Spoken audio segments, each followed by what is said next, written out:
Good morning, guys. I hope you're having a good day. Welcome back to Subs for Gaming with me, Teddy. And for this video, we are going to talk about the officers or the heroes in Age of Z Origins. So for this video, we are going to talk about the profile of the officers, their skills, their rarity, their classes or subgroups, as well as where can you find the fragments and what are the items that you need to upgrade your officers. This video is quite long, so I suggest to you guys to, if you want to skip the other parts, you can check the timestamp for the chapters for you to be able to go back and forth or check out which part of the video do you need to check out or which part of the video is more important for you.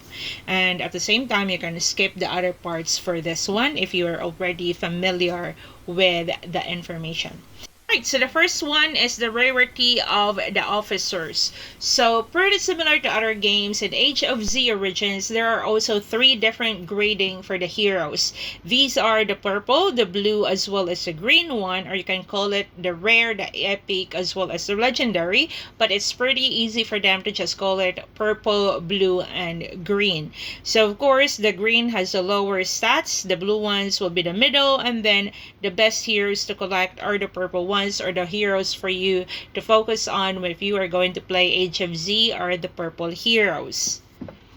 Second one is the officer class. So for this game, there are 4 different classes. It used to be the original with only 3, and they have added the drill master on the list. So each of this class will give you different boosts or different skills for the officers that you are going to use. So for example, for the director, you have the speeds for construction, research and gathering, or rather the development, and then the strategy and the warfare is more focused on the PvP as well as the drill master.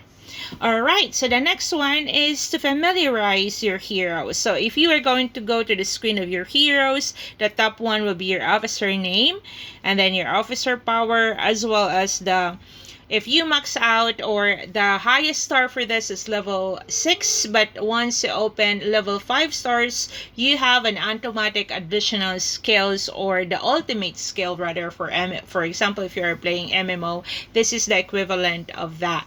There are 4 different places where you can find the fragments for your officers. The first one is from the exchange store. Second one is from the recruitment. You can also find it in the city ruins if you were going to challenge it. And then the last but not the least, if you were spending, you can buy special packs via the store of the game. For the recruitment center, you can always save up your elite recruits, and you can use your normal recruits because it is not connected to any event, whereas unlike the elite recruit, you can use this to finish some of the tasks in different events in Age of Z. Next is how to understand the build of your officers. So we already talked about the rarity as well as the class of your heroes. For this time, we are going to talk about the skills. So for this one, there are 6 levels of stars for your heroes, and for every skill, or rather for every star that you unlock, it will open a slot for the skills. So the higher the number of your stars, the more unlock or the skill slots for you to add on that. Once your officer reach a star for level 5, it will automatically give you the worldly stats for the ultimate skill of that officer. Unlike the first 4 levels that you can always reset and change it, for this one, the level 5 is an add-on and it will add up to your boost or stats. The star level unlocks the skill of the officers. Your level, you also need to upgrade the level of your officers individually. The higher the level of your officers, the more upgrade for the boost of the skills of these officers or specific officers. Good thing about this game is you can actually reset the upgrade or the levels of your officers, and once you downgrade it, all the XP that you're going to use to your heroes will be returned to your backpack, which is very good. So if you are starting the game and you're just using the greens and the blue, and that later on you want all the purple, then all you just need to do is reset your officers into level 1. You need to remember also that there are 4 different subclasses for your officers. So make sure to balance it out so that you can have at least one officer to appoint in your command center to boost your entire stats. Also, at the same time, if you are appointing the skills of your officer, be mindful as well, guys. It's because it is also a must for you to maximize your gameplay for this.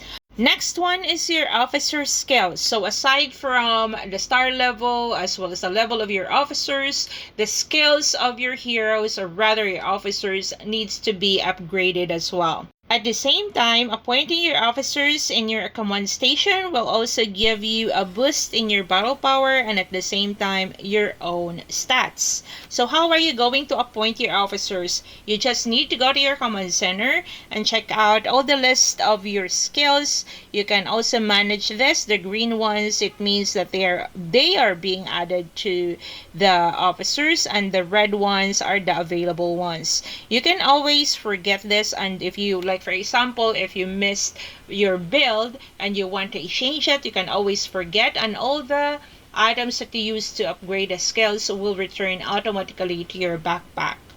So for example, there are 3 different ones. This is the director, the strategy, as well as the warfare.